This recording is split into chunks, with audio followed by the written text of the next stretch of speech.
If Resident Evil 4 pushed the action genre over the top, then Vanquish really goes over the top.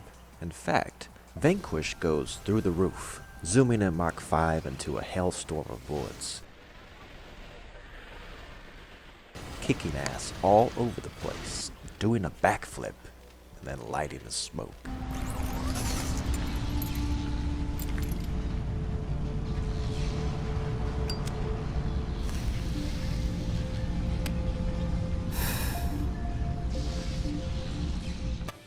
We should expect nothing less from the godfather of third-person shooters, Shinji Mikami. It's the natural progression of the genre, utilizing tight aim, a fluid camera, quick movements, and a loose cover system. Vanquish is a straightforward shoot-'em-up extravaganza, all killer with no filler.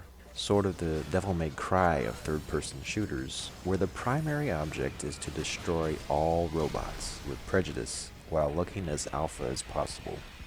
Video games are all about picking up where movies left off, doing what they can't do, which is to say, letting us actually be in the character's shoes. Vanquish wants you to feel like the action star of a blockbuster, and it achieves this through a balance of smooth gunplay and the hard-hitting clash of quick-time event sequences, shifting gears from cover fire into a slow-mo bullet-time bang. You play as Sam Gideon, a football player turned astronaut commando, the hero in this B-movie storyline featuring a corrupt president, a ridiculous Russian takeover plot, and a hard-boiled commanding officer who puts the ends above the means. Sam is a one-man army, sliding headfirst into battle, dishing it out and taking as much as the augmented reaction suit can handle.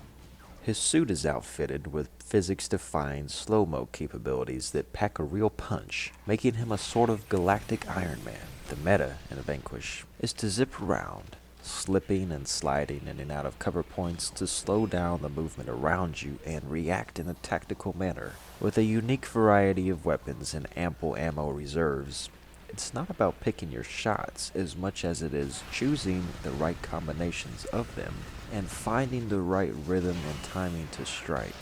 The health bar is non-existent in Vanquish, instead opting for an invisible damage threshold with a gradual cooldown effect similar to games like Call of Duty.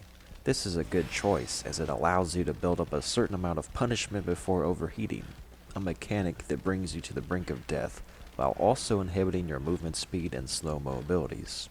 A lot of the game's mechanics feel similar to other games that came out before and since, but it's the way that Vanquish puts them all together that makes it stick out like a flicked cig. Take the cover system, which came into vogue sometime immediately after RE4, which was very much a game about standing out in the open and picking your shots. In most third-person shooters thereafter, you hide behind a piece of geometry for cover, almost like shelter, before sneaking around or vaulting over walls to advance forward and find new angles of approach to pick off targets from a safe distance. That's just as well in Vanquish, but never for very long, because almost every piece of cover available to you is temporary, simply there to give you a moment to reassess and recover your abilities before being blown up or scaled back by the enemy. Enemies are rather aggressive and sometimes unpredictable too, often escaping their holding patterns and going on the offensive against you. To counter this, you have the rolling ability and slow-mo, allowing you to mow down on the move wherever and whenever you have the juice. Vanquish wants you to play like Resident Evil 4, out in the open, surrounded on all sides, relying on nothing but technique and quick thinking. Vanquish plays at a fast pace because third-person shooters are more fun that way. The main story is fairly linear and fairly short, and it plays like a military sim complete with loads of one-liner cheese, but in a giant futuristic space station owned and operated by the Russians. In this timeline, the Americans have sold out to the Russians and double-crossed them at the same time, and there are still sibling rivalries in the military ranks, with the hard-nosed Marines Lieutenant Colonel Burns looking down at Sam and the rest of DARPA, even though they fight on the same side, and even though Burns seems to disregard the lives of his own men just as well as he disregards the enemy. Sam remains a likable character throughout, a chain-smoking, rough-riding good guy who more than lives up to the standard of easygoing ass-kicker. We're glad to fill his shoes for the frisk duration of the campaign. Even Burns has his moment of redemption at the end, after inevitably becoming a roadblock to our salvation of the planet. The set pieces are interesting, though nothing too elaborate for this type of game. The goal is to get into action right away and remain in action to the end of each mission, right into the start of the next. In certain missions, you have NPC teammates that can drop weapons when you revive them and be a useful distraction on medium difficulties.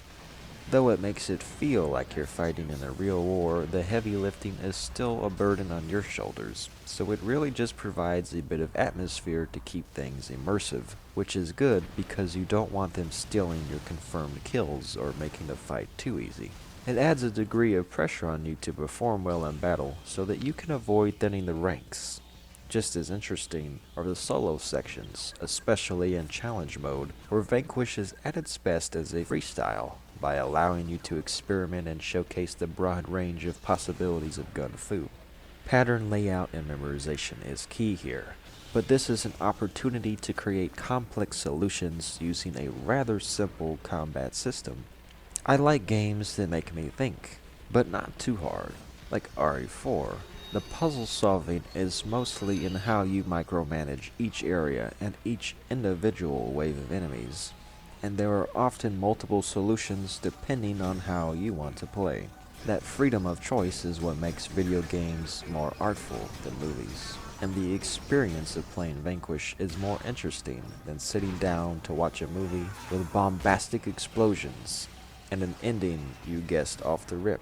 I would rather be the cause of the explosion and determine how big and how loud I want it to be, and how fast or how slow I want the experience to play out. Having beat the game on hard mode and tried a little of God hard mode, I can say Vanquish is certainly a difficult and engaging shooter that has a lot of replay value thanks to a brief campaign mode designed to test your knowledge, your speed, and for you to compete for high scores. Every mission grades you on miscellaneous performance stats and deducts points for every death. Games are at their best when they keep track of how well you do and remind you of this so that you can sharpen yourself to be even better the next time you play. Vanquish is a good game, an 8 out of 10. It's an underrated and innovative title from the mind of one of gaming's greatest pioneers. The first entry from Master Shinji Mikami after bringing us Resident Evil 4, the pinnacle of the third-person shooter genre, and forming his acclaimed studio Platinum Games, whose founding members gave us the two best action series of all time in DMC and RE. Like the apple, Vanquish doesn't fall far from the tree of fantastic and fun third-person shooters. Vanquish is one of the best third-person shooter action games ever made, a genre that has gone out of style in recent years, but a genre that never grows old will never vanquish.